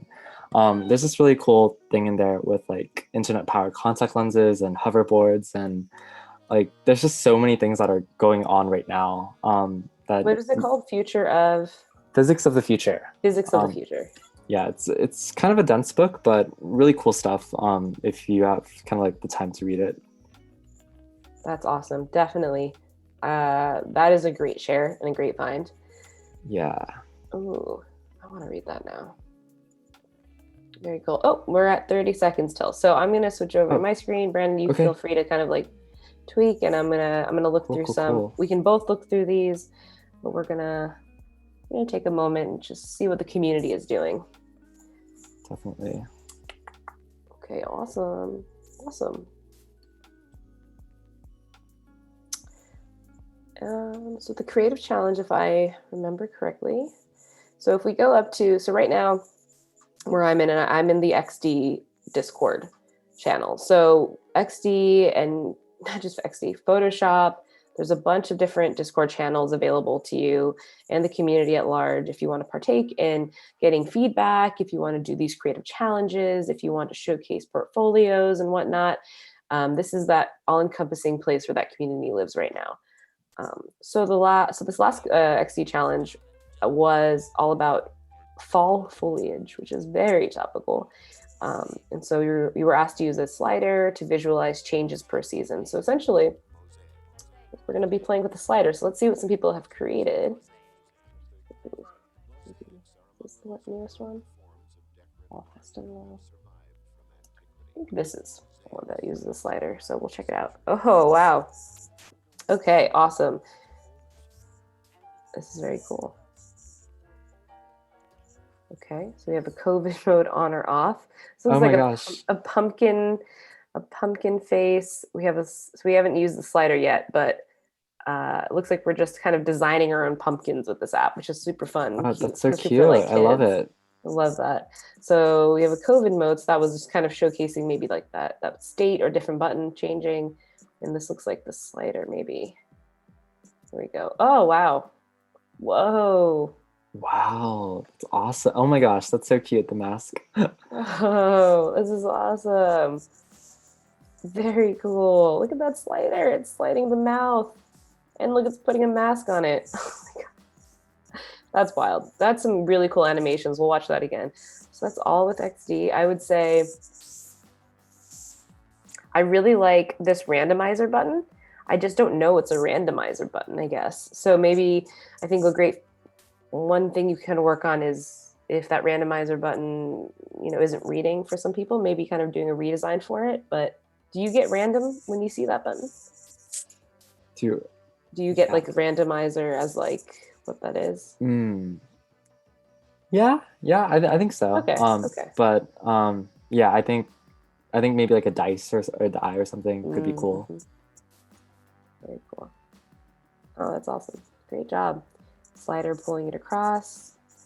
We're definitely using, I'm wondering, like that's the thing with XD at this point now, there are so many amazing new prototyping features. It's so hard. Like these are like different layers of prototyping skills onto each other. So that one's awesome. Literally looks like magic. Just like magic. Magic. Let's see this guy. Oh my gosh. That's your pet. Oh. Oh my gosh. So it was using the swipe, it looks like. These are so cute. I love it. Like so creative. Let's see, we're swiping across to see the 3. Very cool. Well, this is adorable and it probably wins because of this dog right here. I know. Oh my gosh. This is 80s dog costume. I would say the one thing, and we were talking about this earlier, Brandon, was all about readability. Yeah. So this definitely. font down here is a little bit hard to read, and especially with it being a lighter blue and white as the text color.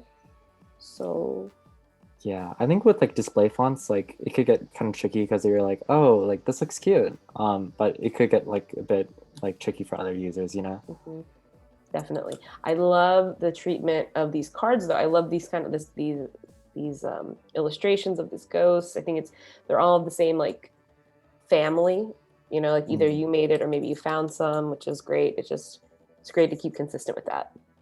Great. That's super fun. I love that. Oh my gosh, look at this one. Is that what is that? It's a UPS dog. Yeah, okay, that's what I thought. Oh my gosh. Okay, so 80s dog, UPS, and then Maleficent. That's the other thing. So with animations, you should play around a little bit more with the timing because that was happening pretty fast. I don't know if you were.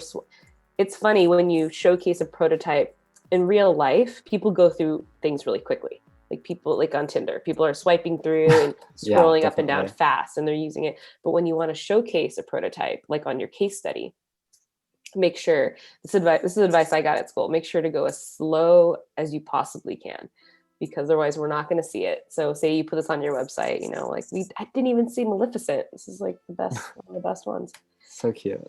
So cute. Okay, so thank you for that.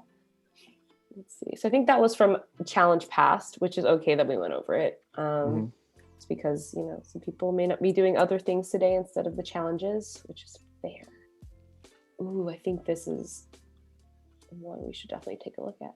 Oh my gosh. Wow. A character customizer, right? Yep.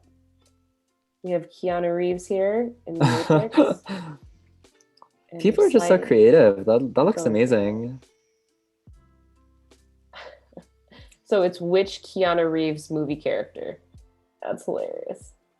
Accessory, style. All right, and you slid through all those. That's great.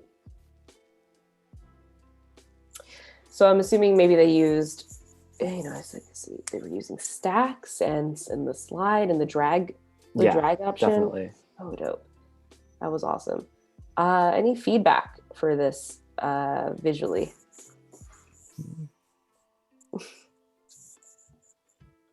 Oh, the guns! Wow. Yeah, I don't have very much just because it's so stylized to like Keanu. Yeah, I'm liking the Matrix I background a like it. bit. I Yeah, think yeah. the Like only thing is the buttons down here, or the selectors down here. Yeah, I agree. They kind of fall away into the Matrix, which is something we're all doing right now anyway. So that's fine. But yeah, in terms of like seeing your selectors down here, I can't really because it's dark on dark. So just play with that contrast a little bit more. We're doing on time. Great. And I think this was a previous, but let me take a look at it. Oh my gosh, this is awesome. Oh, wow. Whoa, I love this. Photo booth. So we're going through a fall festival map. Maybe it's something that lives on like an iPad. It's something to interact with when you get there. Maybe you're planning your trip beforehand. This is so great. Oh, it's got time. Let's pause it really quick. This is great. So we have time. We have what you do in this place.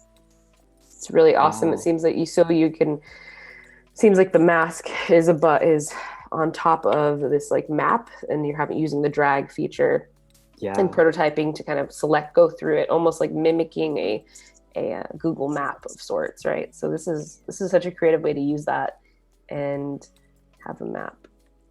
Oh, this is awesome.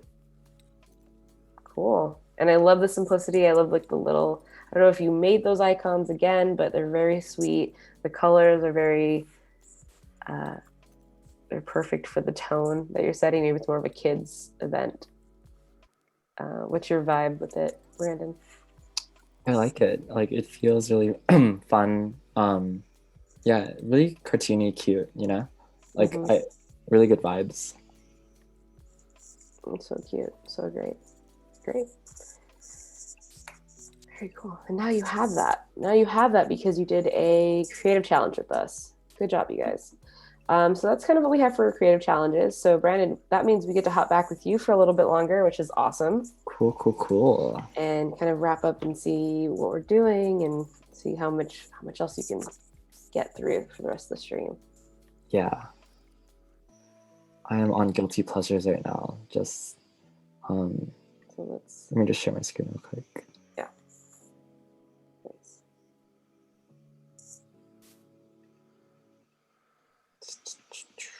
Yeah, and the other thing that happens right before we go over to your screen is there's a lot of feedback that happens. So if we don't see it on our streams, somebody will.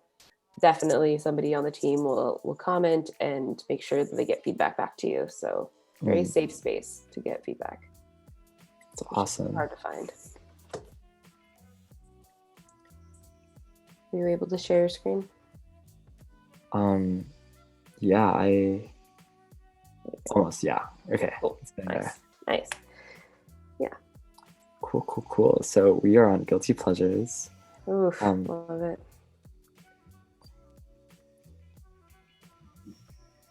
I feel like, I don't know, like I think recently I feel like for me, I've always been really monochromatic in what I do with my projects, but I'm starting to like really like color, like a lot more.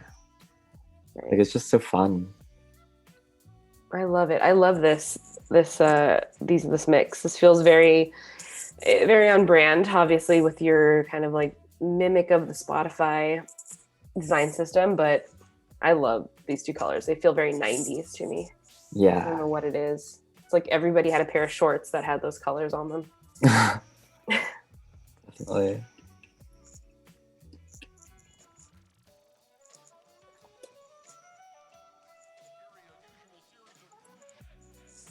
Very cool. So these are the guilty pleasures that we all have. What's your guilty pleasure, Alexis? Like in terms of music? I think it's show tunes. Show tunes. Yeah, Wow. I really Cute. do.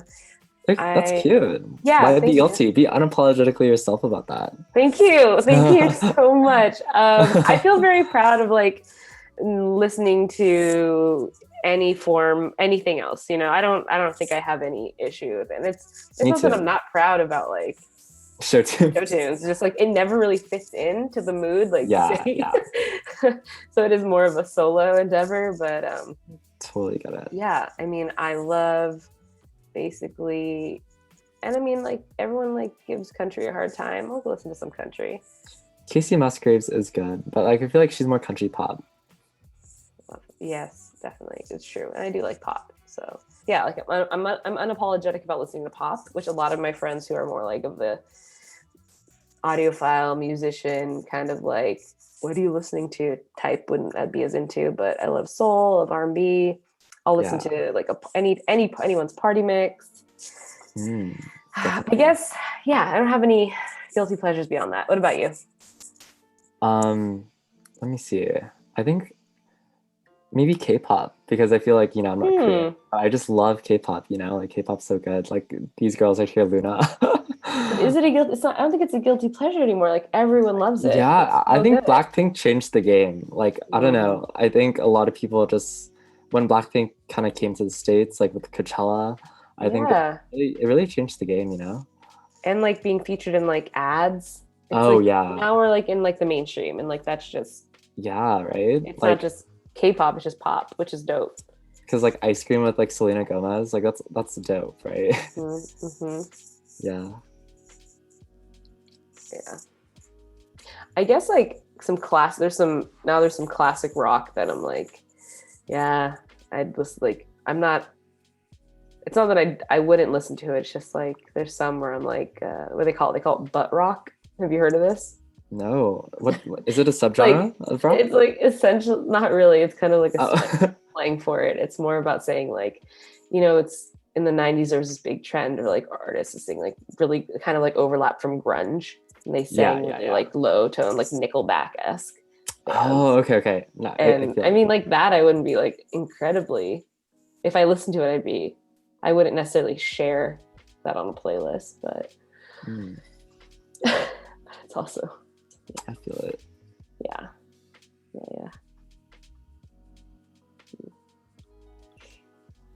Oh, here we go. So Jessica has a really great question, and we still have plenty of time to answer. So what are some ways to career pivot into UX UI design? I've heard of going to a boot camp, getting a master's, or self-learning. Do you think doing one of them is better than the other? Oh, such a good question, especially for Brandon. I feel like I self-taught myself UX design actually. Like I said, UCLA doesn't have a really good curriculum with that, and like what I did was, if you like go to my portfolio and read my case study with Kit, that was my first UX design case study ever, and first project I ever touched like any software with.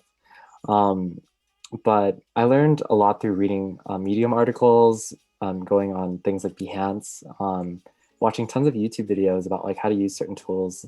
There's just so many resources nowadays that like I think like that curriculum is more something that you can self-teach yourself as well.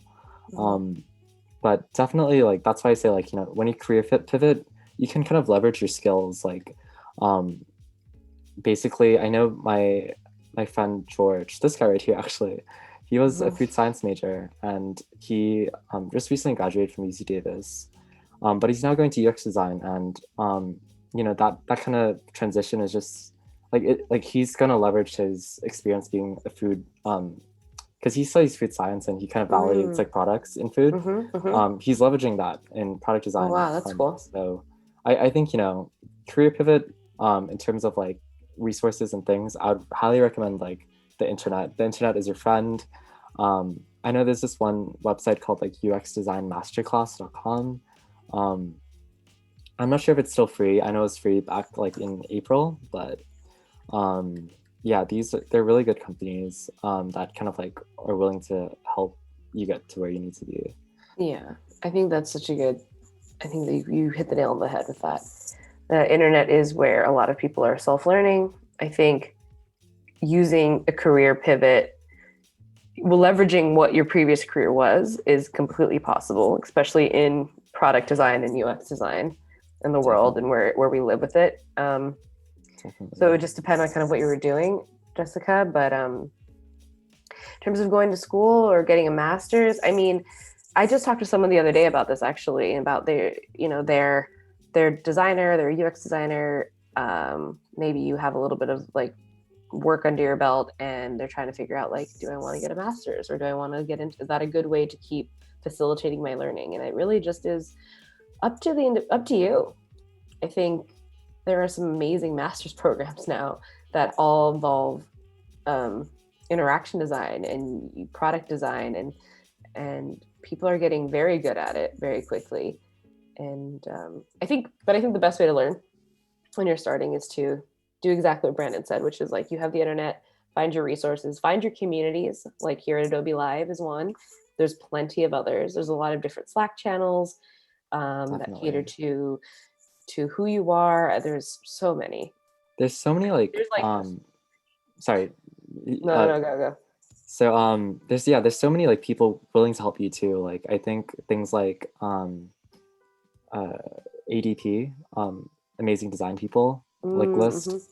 There's just so many people who are willing to mentor you and just kind of offer you their insight. And I think that's how I kind of got into the field as well, right? Like I reached out to people and I was like, hey, like I'm, I don't know too much about UX design, but I'd like love to kind of get to know more.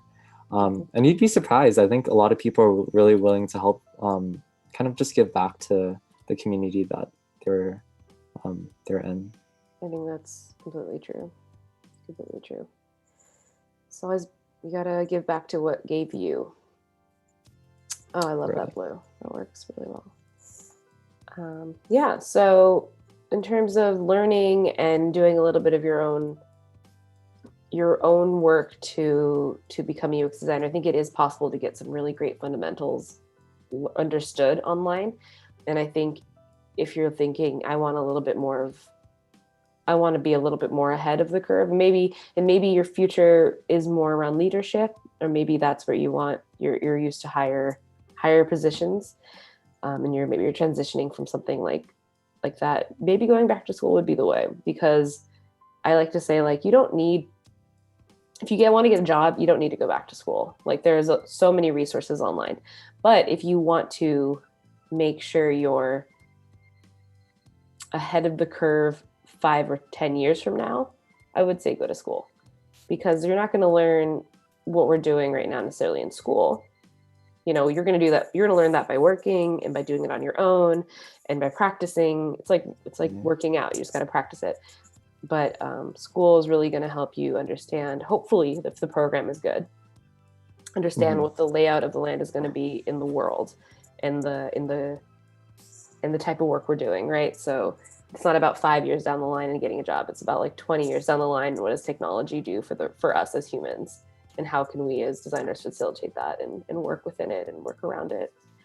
So it's a really interesting field, and it's beautiful. Obviously, there's so much visual design elements that are happening, but it's also something that holds a lot of power for a lot of people. So yeah, definitely.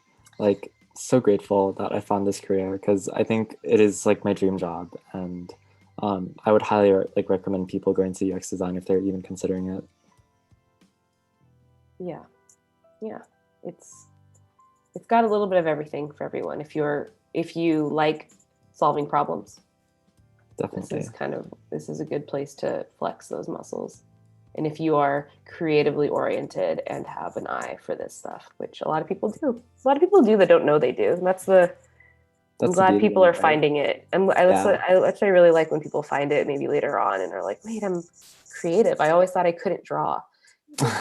It's like, what? When did we start telling kids who are like in kindergarten, like, you can't draw, and those kids will never touch a pencil again? Like, why are we doing that? I can't draw, and I think it's like, that's okay. Like, I'm not a graphic designer, but I think I love them. I think I'm really creative, and I fall more on the art side of things. So if you can't draw, don't be discouraged from going into UX design.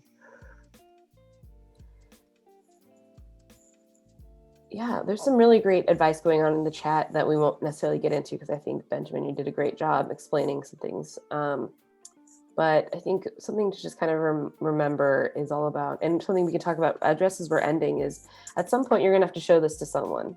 You're going to have Right. to show it to a team or test it with users. And what are some things that you would be thinking about going forward in the next steps of your design? Like in terms of like developer handoff, you mean? Maybe not even that. Maybe even just, what are in general, what are your next steps with it once you have this design?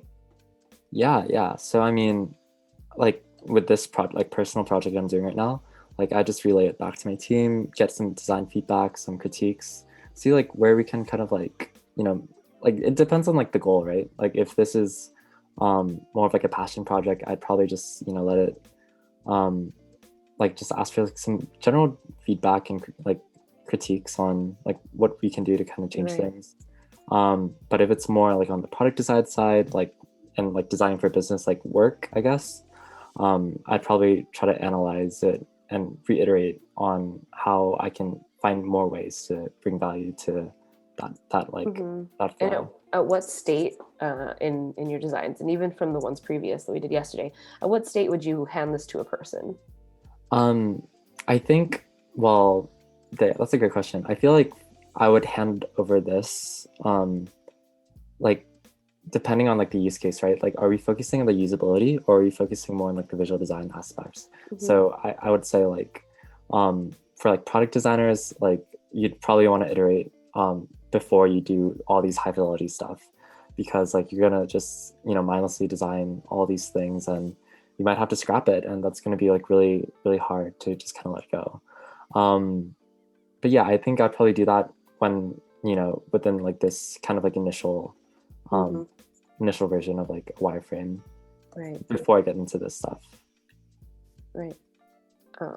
Yeah, that sounds pretty right to when to ask people. Because sometimes you do need to just be heads down with your design. So it's a really great thing to bring up is, like when do you say this is done? And it's kind of as a designer, and you as a designer have to decide visually. But when you're talking about usability, it's based on what the user says. That's when they can understand what your end goal is, what your calls to actions are. If they can find what they need to find easily, that's when you know. So I think that was a good way to kind of say both those things. Yeah, we're kind of coming to the end, so it'd be really cool. Maybe if you want to do like a long scroll of it, maybe hit preview and we'll say our goodbyes, which I don't want to do because like I want to just stay in this little bubble. I know today. Yeah. Let's see. Okay, cool. Oh my gosh, it looks great. Yeah, this looks like really. Oh, probably should have fixed it, but it's fine. Wow, this looks really good. I'm pretty proud with like all of these like things that I've just added just now. Like I think the scroll kind of like in general just feels really fun, really bubbly. The colors really add a lot to what it was before. That's for sure. Like it was like really like, modern minimalist, but I think it wasn't as fun. And I think it didn't reflect that like these like niche things like guilty pleasures or like uniqueness score. Color really like made it really funky. Yeah, I think it's super fun. I think it totally fits with the vibe you're setting. And it totally, and yeah, this is fun. This would keep me scrolling. So it's awesome to see. I think you did a great job. And I just want to thank you again for joining us. This was a really great stream. I'm sad to see it end. I know. I hope everyone in the chat, keep up your discussions. Everyone's talking about a lot of different things around HCI, which I love, and keep reaching out to each other. That's why we're here. And stay safe today.